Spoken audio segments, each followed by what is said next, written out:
E aí, pessoal, tranquilo? A gente vai ver agora a questão 36 da ESA de 2022 da prova tipo A, tranquilo? No início da década de 1920, nasceu um movimento político-militar que expressou uma insatisfação com o regime político da velha república e almejava uma moralização do país por meio do voto secreto e uma maior centralização política com o objetivo de eliminar o excessivo poder das oligarquias e dos coronéis. Pode-se afirmar que esse movimento foi o... Ora, esse movimento aí foi o tenentismo, né?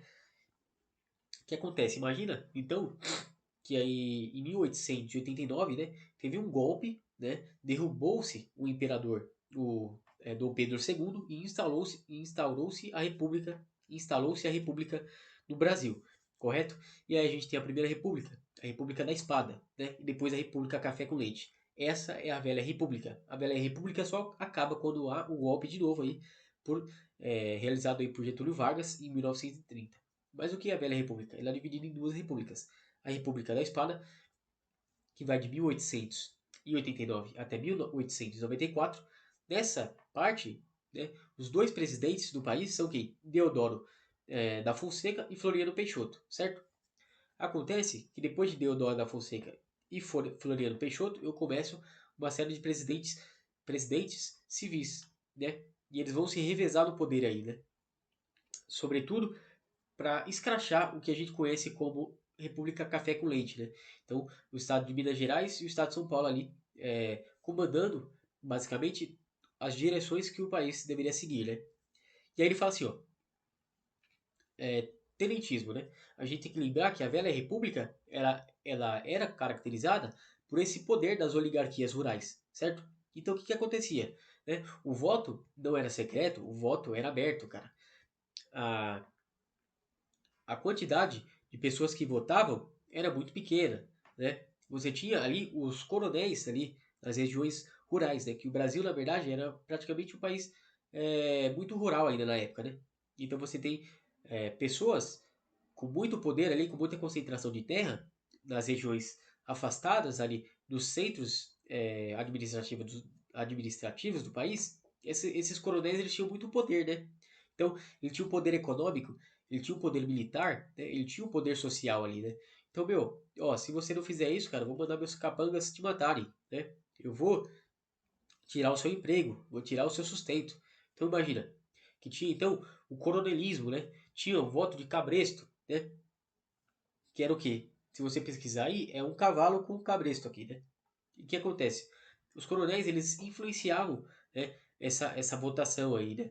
Então, tinham todos esses elementos que revoltaram, né? Que revoltavam os tenentes da época. Os tenentes olhavam e falavam assim, meu, que porra é essa aí, caralho? Na época do Império, tinha o poder moderador, né? O cara fazia o que queria, porque ele tinha ali o poder que mandava e desmandava dos demais poderes. Agora vem essa patifaria aí, a porra desses estados de São Paulo e Minas Gerais querendo mandar em tudo, não pede opinião de ninguém, voto de cabresto, se você não vota no candidato que ele quer, os caras te batem, te matam, né? Que porra é essa aí? Então os tenentes se revoltaram contra isso, eles queriam uma, um voto secreto, né? Eles queriam uma centralização do poder, né? Nas mãos de uma pessoa imparcial, né? E não dessas oligarquias, né? Então, esse aí é o tenentismo. A resposta certa é B. Mas o que foi a revolta do contestado? A revolta do contestado foi uma revolta ocorrida ali nas intermediações do Paraná e de Santa Catarina, né? O que acontece? Ela ocorreu de 1912 até 1916, né? É só lembrar da Primeira Guerra Mundial. A Primeira Guerra Mundial foi de 1914 até 1918. 2 anos antes acabou a Guerra do Contestado e 2 anos antes do começo da Primeira Guerra Mundial também começou a Guerra do Contestado. O que acontece?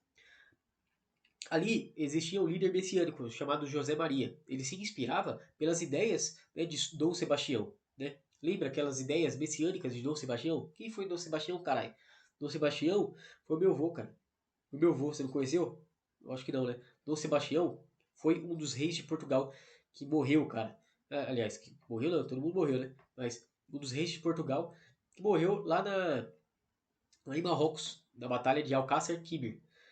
Alcácer Quibir, sei lá. Né? Em 1578, isso aí. Logo depois da morte desse rei, que não deixou herdeiros, a gente tem o início da União Ibérica. Lembra? A União Ibérica, quando o rei espanhol Felipe vai comandar também ali Portugal, até de 1580 até 1640. Então, a causa da União Ibérica é justamente a morte desse rei.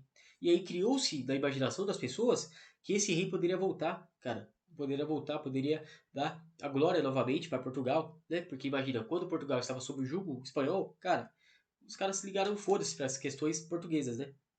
E esse cara ele tinha essas inspirações aí do Dom Sebastião, certo? Então ele pregava o quê? A paz, a justiça e a liberdade. Aí você vai, caralho, eita, ele que fundou o PCC? Ele mesmo, cara, ele mesmo. Se pesquisar aí a origem do PCC, vai dar lá, ó, Revolta do Contestado. É lógico que não, né, cara? Mas ele pegava o quê? A paz, né? A comunhão, né? E aí eles viviam de que maneira, né? Essas pessoas olhavam para esse líder messiânico, para essa figura religiosa, e ela falava, meu, é aqui que eu quero ficar, que é esse cara que eu quero ficar. Poxa, paz, comunhão, né? Eles viviam de maneira por meio da subsistência, né? Eles plantavam para comer, eles também furtavam o gado. Olha que safadinho, hein? Que safadinho esse cara, hein? Metia o louco aí. Ah, eu prego a paz, mas deixa eu furtar os gados ali. Olha só aí. Mas enfim, acontece que havia um projeto de construção de uma estrada de ferro ali, né? Entre o Paraná e Santa Catarina, e também uma empresa, né? De extração de madeira, né? Imagina, você vai construir uma estrada de ferro, você vai desapropriar, né, as casas. As pessoas ficam sem casa para morar. Aí as pessoas já ficaram putas. Aí vem uma empresa de extração de madeira e vai usar tecnologia que vai reduzir a quantidade de funcionários, né? Ou seja, aí já vai deixar mais gente desempregada. Porra, aí juntou as duas coisas com o líder messiânico, né, pregando o combate a essa opressão da república, aí fudeu. Eles começaram a se rebelar e aí o exército combateu aí a revolta do contestado que terminou em 1916 com milhares de sertanejos mortos, né? Agora vem aqui, ó. Tenentistas a gente já explicou. C. Revolta da Chibata. Revolta da Chibata é o quê? Ocorreu lá no Rio de Janeiro em 1910, né? Veja bem, a alimentação dos marinheiros era precária, né? O soldo era bastante baixo, tinha, né, o serviço militar obrigatório, né? Então, tinha gente que estava trabalhando lá e nem queria, falar, porra, vai tomar no cu, mano, sai dessa porra aqui, e o cara tava obrigatório, cara. Aí, imagina que você tinha maus tratos, né?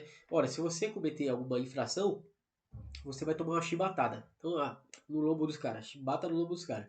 Aí os caras começaram a ficar putos. Tomaram alguns navios e falaram, ó, a gente vai explodir o Rio de Janeiro se vocês não pararem com essa porra aí, mano. Então, aconteceu aí que essa revolta aí deu como resultado, né, o encerramento dessa forma de punição àqueles que infringiam alguma forma ali de lei dentro do exército, né? Da Marinha, aliás. A revolta da Chibata foi isso. E o encilhamento? Lembra que eu falei da República da Espada, que Deodoro da Fonseca assumiu primeiro, 1881, 1889, e foi até 1891 ali, quando ele instituiu uma nova Constituição Federal. Então, ele tinha como ministro das Finanças, cara, nada mais nada menos que Rui Barbosa, um cara muito importante ali das figuras do Partido Conservador e liberal ali do Segundo Império. E agora a gente tinha o Partido Republicano, né? Aí, cara, Rui. Cara, acabei de falar o nome do filho da puta. O Rui Barbosa, ele promoveu ali uma política liberal de crédito, né? Então ele liberou bastante crédito aí para a economia, o que acabou gerando uma bolha econômica, e essa bolha estourou, cara, e acabou gerando uma crise econômica e institucional no governo de Deodoro da Fonseca, cara. Puta, que trágico, hein, meu? Essa foi, no caso, o encilhamento. Foi uma política econômica desastrosa aí, durante o governo provisório de Marechal Deodoro da Fonseca. E veio a Revolução Federalista aí, né? Imagina que Deodoro da Fonseca, ele já estava concentrando algum tipo de poder. E as pessoas olhavam para aquilo ali e falavam, meu, que porra é essa?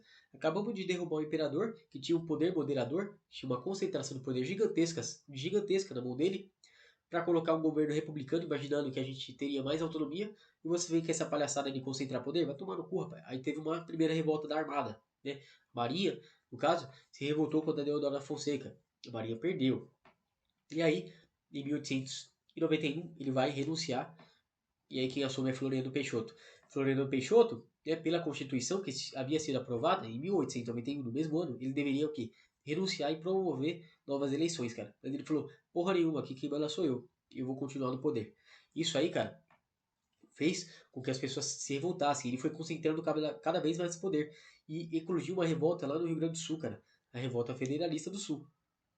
As pessoas começaram a se organizar, né, em torno de um partido federalista ali, contra o partido florianista, né? Tinha o Partido Republicano do Floriano Peixoto e o Partido Federalista ali do lado dos federalistas. Então os federalistas eles queriam o quê? Autonomia, né? Agora, os republicanos que estavam ao lado de Floriano Peixoto, eles queriam o quê? Uma maior centralização do poder na mão do militar, para que pudesse combater essas tendências de monarquistas, no caso, né? Eles falam tudo que era contra a república, eles falavam que era contra, que eram, na verdade, tendências monarquistas, né?